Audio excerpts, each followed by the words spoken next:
मी आपल्या शाळेसाठी आणि आपल्या संस्थेसाठी केवळ शैक्षणिकच नव्हे तर सांस्कृतिक आणि नैतिक विकास सुद्धा केलेला आहे। सर, आम्हाला पुस्तक ज्ञान तुम्ही कमी दिलाय, मात्र त्यासोबतच आम्हाला जीवनात कसं राहावं, कसं जगावं याचे मोलाचे धडे दिले आहेत।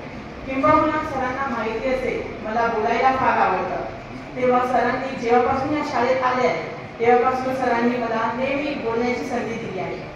निसर्गाचा एक चमत्कारच म्हणू आपण की मला आज सरांनी न म्हणता सुद्धा त्यांच्याबद्दलच बोलण्याची संधी मिळालेली आहे। सरांचं मार्गदर्शन नेहमी मोलाचे ठरतं आणि ते आम्हा विद्यार्थ्यांसाठी उपयोगाचंच ठरतं। जाताना सुद्धा काल सरांनी आम्हा 12वीच्या विद्यार्थ्यांना अतिशय मोलाचे मार्गदर्शन केले आहे। ते सुद्धा आम्हा विद्यार्थ्यांसाठी अतिशय मोलाचे ठरेलच। सर जसे आपल्या आयुष्यामध्ये सक्सेसफुल झालात तसेच आम्ही विद्यार्थी सुद्धा एक उत्तम नागरिक बनण्याचा 100% प्रयत्न करू। सरांचा आवडीचा फॉर्म्युला म्हणा की सरांचा सक्सेस मागचं रिझन ते म्हणजे एकच, ते आहे डिसिप्लिन आणि केवळ शिस्तच।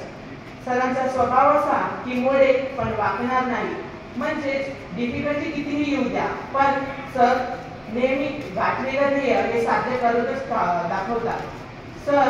सरांकडून शिकण्यासारखं फार आहे, मात्र सरांकडून जी गोष्ट मी सर्वात आधी शिकलेलो आहोत ती म्हणजे स्वतःवर नेहमी विश्वास ठेवायचा, स्वतःला कधी कमी मानायचं नाही, कारण आयुष्यात आपण स्वतःसाठी जगत असतो। खरं तर माणसाने वर्तमानातच जगायला पाहिजे, मात्र भूतकाळाला विसरता कामा नये। कडू आणि गोड क्षणांनी आठवणी तयार होत असतात, त्या आठवणी आपल्याला सदैव आपल्या आयुष्यात सोबत ठेवायच्या असतात। चांगल्या असो की वाईट आठवणी या आपल्याला मॉरल देऊनच जातात, म्हणजे काहीतरी शिकवूनच जातात।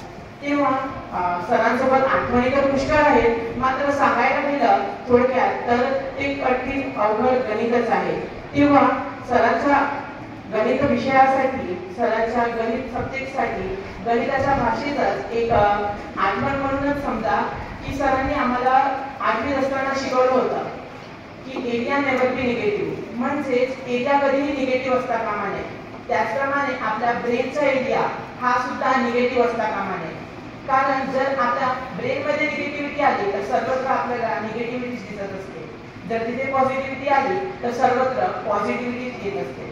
तेव्हा सर मी बोलण्यात जर चुकलं असेल तर मला त्याच पॉझिटिव्हिटीने माफ कराल आणि तुमच्या मनात नेहमी राहायला आम्हाला आवडेलच। धन्यवाद सर।